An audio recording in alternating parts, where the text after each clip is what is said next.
ज्योति, तुम्हारे पति क्या करते हैं? वर्षा: वह कुछ नहीं करते मैडम, वह अभी कुछ कर नहीं सकते। ज्योति एक एजुकेटेड लड़की है, बड़ी एमएनसी कंपनी में नौकरी करती है। दोनों के परिवार को इस शादी से कोई परेशानी नहीं थी। दोनों अच्छे कमाते हैं और अच्छी नौकरी करते हैं और एक ही शहर में भी हैं। ज्योति और प्रेम की शादी हो जाती है। दोनों बड़े शहर के अच्छे फ्लैट में अपनी ज़िंदगी की शुरुआत करते हैं। काम करने के लिए उन्होंने एक नौकरानी रखी, वर्षा। करीब 38 साल की ज्योति ने उसे काम पर रखते हुए ही अच्छी तरह से सारे रूल्स बता दिए थे। साथ ही उसे यह भी कहा कि अगर वह यहाँ रहना भी चाहे तो रह सकती है। लेकिन वर्षा ने बोला कि नहीं, उसका घर पास ही है, वह वहीं जाएगी और सुबह जल्दी वापस आ जाएगी। वर्षा का घर का सारा काम अच्छे से करती, अच्छी तरह से खाना बनाती और सफाई भी करती। इसके काम में कोई भी कंप्लेन नहीं थी। शादी के करीब 7 महीने बाद ही ज्योति और प्रेम के बीच झगड़े होने शुरू हो गए।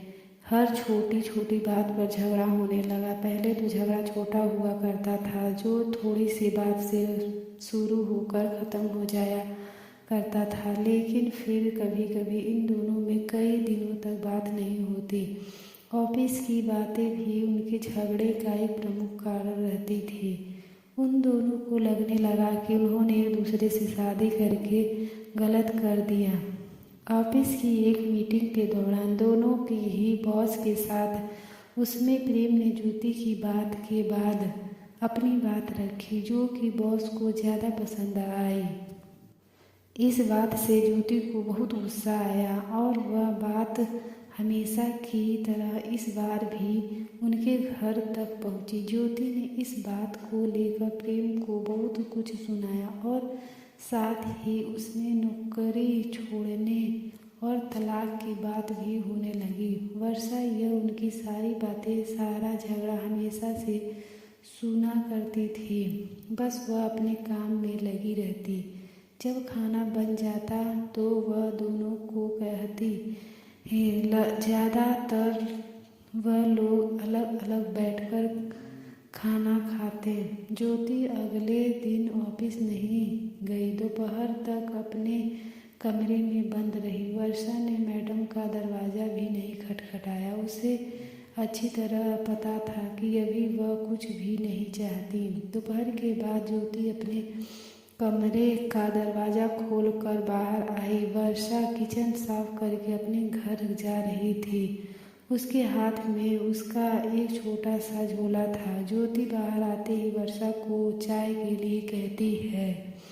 वर्षा चाय बनाने लग जाती है। ज्योति का मूड ठीक नहीं है। ज्योति किचन में वर्षा के पास जाती है। वर्षा उसे खाना के पूछती है। ज्योति बोलती है, नहीं अभी नहीं, सिर्फ चाय दो। ज्योति वर्षा को पूछती है, तुमने खाना खाया? वर्षा, नहीं मैडम, मैं खाना ले लिया है, मैं घर जाकर खाना खाऊंगी। वर्षा थोड़ी देर रुक कर फिर कहती है, मैडम एक ही खाना ले जाती हूँ, सिर्फ मेरा बांध कर, ज़्यादा नहीं ले जाती, आप देख सकती हैं। इतना कहकर वर्षा अपना झोला खोलकर दिखाने लगती है। ज्योति, अरे कोई ज़रूरत नहीं, ठीक है। वर्षा फिर मैडम को चाय देती है। वर्षा को थोड़ा सा डरा हुआ, झिझका हुआ देखकर ज्योति उससे और बात करती है। ज्योति, अच्छा वर्षा, तुम कहाँ रहती हो? मैडम, यहीं थोड़ी दूर पर ही मेरा घर है। ज्योति, तुम्हारे पति क्या करते हैं? वर्षा, वह कुछ नहीं कर सकते मैडम, वह अभी कुछ कर नहीं सकते। वर्षा थोड़ा रुकती है और पलक झपकाकर कहती है, उनको लकवा आया है, उनका बायां शरीर काम नहीं करता है, बोल भी नहीं पाते। ज्योति, अरे तुमने कभी बताया नहीं, फिर घर, दवाई, यह सब तुम ही संभालती हो? वर्षा, हाँ मैडम, 2 बच्चों की पढ़ाई छोटे स्कूल में है, लेकिन मैं चाहती हूँ कि वह पढ़ाई करे। हमेशा से मेरी उनके खाने के बाद खाने की आदत है, इसीलिए पहले उनको खिलाऊंगी फिर मैं खाती हूँ। इसीलिए सुबह शाम खाना ले जाती हूँ। ज्योति वर्षा की बातें सुनकर हैरान रह जाती है। उसे पता नहीं था कि वर्षा इतनी साहसी और कभी भी उसने अपने चेहरे या काम से यह लगने नहीं दिया।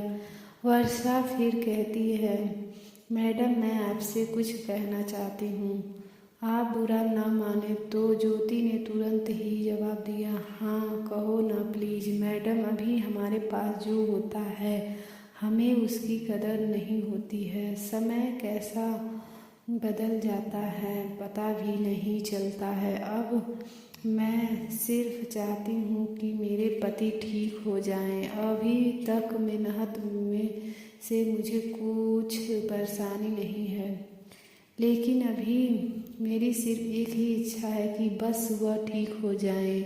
मुझे से फिर वैसे ही बात करें, वैसे ही अपने पैरों पर ठीक से चले सकें, बच्चों को गले लगा सकें, बाकी कुछ भी नहीं चाहिए। वर्षा अपनी बात ठीक से समझा नहीं पा रही थी, लेकिन ज्योति समझ रही थी कि वह क्या कहना चाहती है। उसकी बातों को सुनकर ज्योति को रोना आ गया।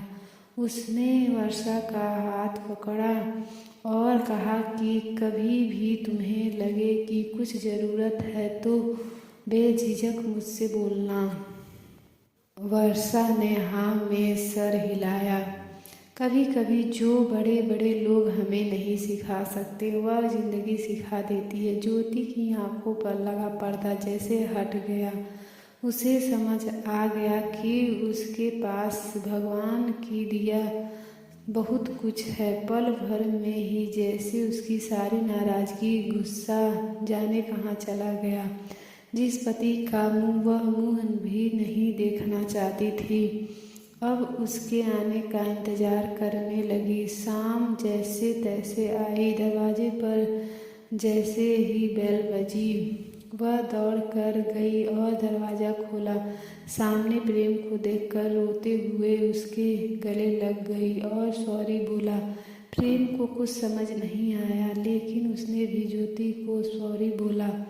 दोस्तों आपको कहानी कैसी लगी हमें कमेंट करके ज़रूर बताएं। इस तरह की अच्छी कहानियाँ और भी देखने के लिए हमारा चैनल को सब्सक्राइब ज़रूर करें। धन्यवाद।